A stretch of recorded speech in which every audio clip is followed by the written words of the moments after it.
Brock Lesnar is lying motionless in the center of the ring right now. The Beast incarnate. The man who conquered The Undertaker's streak. The destroyer of dreams. The most dominant force in WWE history is paralyzed. And CM Punk just walked away with the most sinister smile I've ever seen on anyone's face in professional wrestling. What you're about to hear will make your blood boil. It'll make you question everything you thought you knew about loyalty, revenge, and justice in WWE. Because what happened on Monday Night Raw wasn't just a return. It wasn't just an attack. It was the systematic dismantling of an icon, and it was years in the making. Let me take you back. Let me show you exactly why this moment is sending shockwaves through the entire wrestling world. And trust me, by the time I'm done, you're going to understand why CM Punk might have just pulled off the most personal, most vicious, most justified attack in modern WWE history. Remember 2013? Remember when CM Punk was on top of the world, carrying WWE on his back night after night, having the longest title reign of the modern era at 434 days? Remember when he main event pay-per-views, when he was the most over star on the roster, when chants of CM Punk echoed through arenas even when he wasn't on the show? And remember what happened. Paul Heyman, the man Punk trusted more than anyone in this business, the man who was supposedly his advocate, his friend, his brother, turned his back on him. Heyman aligned himself with Brock Lesnar, and together they made Punk's life a living hell. But here's what really boils my blood. Here's what should make every wrestling fan furious. It wasn't just about Heyman choosing Lesnar over Punk. It was about how WWE protected Brock at every single turn while Punk was left to fight battle after battle, getting nothing in return for his loyalty. Fast forward to now. 2025, Punk's back in WWE after his AEW stint, after the real-life drama, after everything. He's been rebuilding, reconnecting with the fans, reminding everyone why he's the best in the world. And Brock Lesnar? He's been doing what Brock does. Showing up whenever he wants, getting paid millions, destroying people, and leaving. But here's where things get insane. Last week on Raw, Brock was cutting a promo. Nothing special, just Brock being Brock, saying he's the most dangerous man alive, challenging anyone to step up. And then the camera caught something. Something that made my jaw drop. Paul Heyman was shown backstage, and he was on the phone. And someone with a camera got close enough to hear him say, and I quote, "Punk was always the easier one to manipulate. He believed in loyalty. Brock just believed in money. That's why Brock's the smart one." Do you understand what that means? Heyman just admitted, on camera, that he played CM Punk for a fool. That everything, all those years, all the talk about respect and brotherhood, was a lie. Heyman used Punk's loyalty against him while building an empire with Brock Lesnar. The internet exploded. Social media went absolutely nuclear. Everyone was asking the same question, where is CM Punk? What's he going to do? Is he going to respond? Monday Night Raw arrives. Chicago. Of course it's Chicago. Punk's hometown. The place where he's a god. And Brock Lesnar is scheduled to compete against Bobby Lashley in what was supposed to be an absolute war. Two behemoths destroying each other. The match starts. Brock's dominating like always. German suplex after German suplex. Lashley's fighting back, hitting spears, but Brock's just too much. The Beast is in full control. And then, right when Brock has Lashley up for an F5, the lights go out. Complete darkness. The arena is screaming. You can feel the electricity. And then, Cult of Personality hits. The place erupts. The roof nearly comes off the United Center. CM Punk is back. But this isn't the CM Punk we've seen recently. This is something different. Something darker. He walks to the ring slowly, deliberately, with a steel chair in hand and that look in his eyes. That same look he had when he sat on the stage at Money in the Bank 2011. That look of a man who has nothing to lose and everything to prove. Brock drops Lashley and turns to face Punk. The two men stare each other down. The history between them is palpable. The crowd is losing their minds. And then Punk does something nobody expected. He extends his hand. Like he wants to shake Brock's hand. Like he's showing respect. Brock looks confused. Paul Heyman, who's at ringside, is screaming at Brock not to trust him. But Brock, in a rare moment of what might be respect for a fellow Paul Heyman guy, reaches out. And that's when Punk strikes. But not with the chair. No, no, no. Punk drops the chair, and in one fluid motion, he hits a low blow that would make Ric Flair proud. Brock drops to his knees, and Punk immediately locks in the Anaconda Vice. But here's where it gets brutal. Punk isn't just applying a submission hold. He's torquing Brock's neck with a violence we've never seen from him before. The referee is trying to break it up, but this isn't an official match. This is personal. Security rushes the ring, but Punk's not letting go. He's screaming in Brock's ear, and the cameras caught it. He's saying, "You took everything from me. You stole my spot. You and Paul made me look like a fool." It takes 12 security guards to pull Punk off. 12. And when they finally separate them, Brock isn't moving. Medical staff rushes to the ring. The crowd is in shocked silence.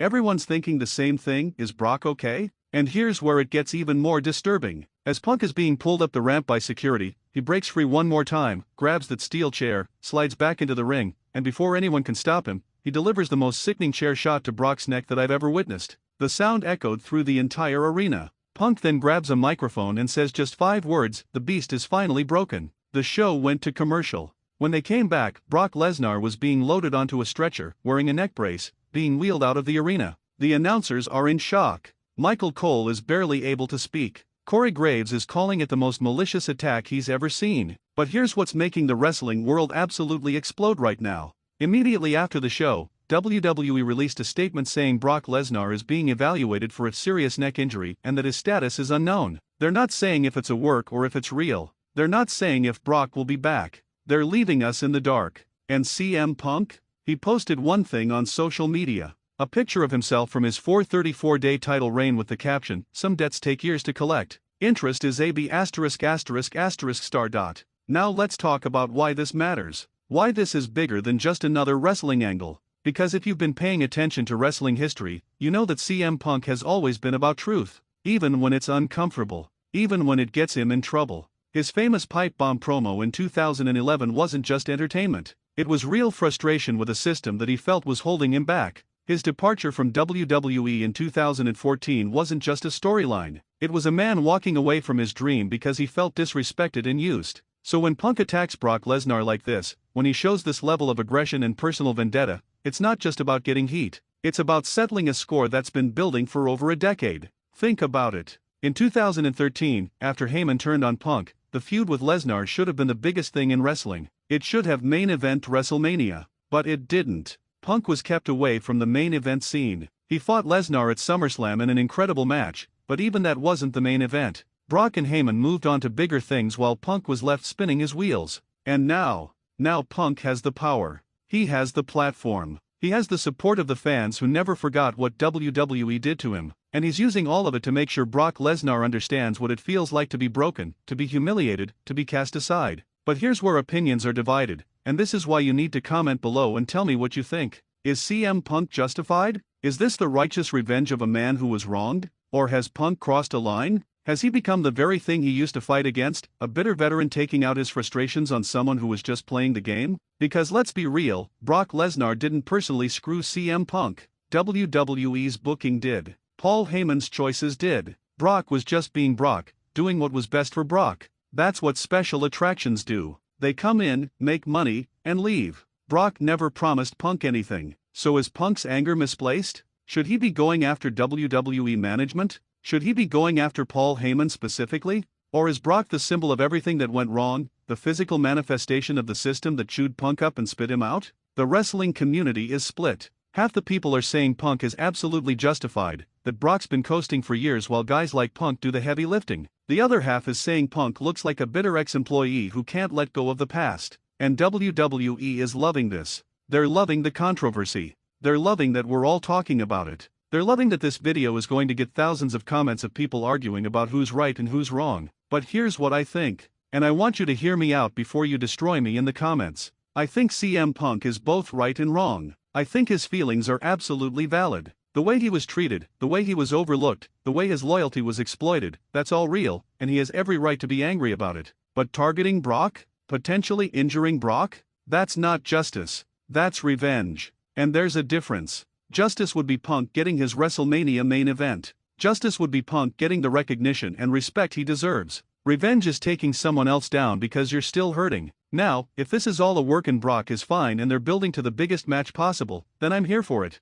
This is exactly the kind of personal, emotional storytelling that wrestling needs. Two guys with real history, real animosity, settling it in the most violent way possible? Sign me up. But if Punk actually injured Brock, if he let his real emotions take over and did something he'll regret, then we have a problem. Because at the end of the day, this is still entertainment. This is still a business. And putting someone on the shelf for real because you're working through your issues isn't okay, no matter how justified you feel. Here's what we know for sure right now. Brock Lesnar is advertised for the next pay-per-view, but WWE hasn't confirmed if he'll be there. CM Punk is scheduled to appear on Raw next week, and you know that building is going to be electric. Paul Heyman has been completely silent, which might be the most telling thing of all. And the rumors? Oh, the rumors are wild. Some people are saying Brock's legitimately injured and will be out for months. Others are saying this is all a work and Brock will return at the Royal Rumble to destroy Punk. Some insiders are even suggesting this could lead to a match at WrestleMania, Punk vs. Lesnar 3, over a decade after their last encounter. Whatever happens, one thing is certain: CM Punk just reminded everyone why he's the most unpredictable, most compelling, most dangerous man in professional wrestling when he wants to be. He doesn't play by the rules. He doesn't care about politics. He says what he means and he does what he promises. And Brock Lesnar? If he comes back from this, if he's cleared to compete, you better believe he's going to want blood. Because nobody, and I mean nobody, does this to the Beast incarnate and walks away unscathed. Brock's built a career on destroying people who disrespect him. What do you think he's going to do to the man who put him in a neck brace? This is going to get ugly. This is going to get personal. And we are all going to be watching every single second of it. So here's what I want from you. Comment below and tell me, is CM Punk justified in what he did? Is this the revenge story we've all been waiting for? Or has Punk gone too far? Should WWE punish him? Should they suspend him? Or should they let this play out and give us the match we've been dreaming about? And if you think Brock's going to destroy Punk when he comes back, drop a fire emoji in the comments. If you think Punk's going to prove he's better than Brock once and for all, drop a lightning bolt. Let's see where this community stands. Make sure you're subscribed to Wrestling News CC because we're going to be covering every single development in this story. Every update, every rumor, every social media post. This is the biggest angle of 2025, and you're not going to want to miss a second of it. The Beast is paralyzed. CM Punk is on a warpath. And WWE just became must-see TV again. What a time to be a wrestling fan.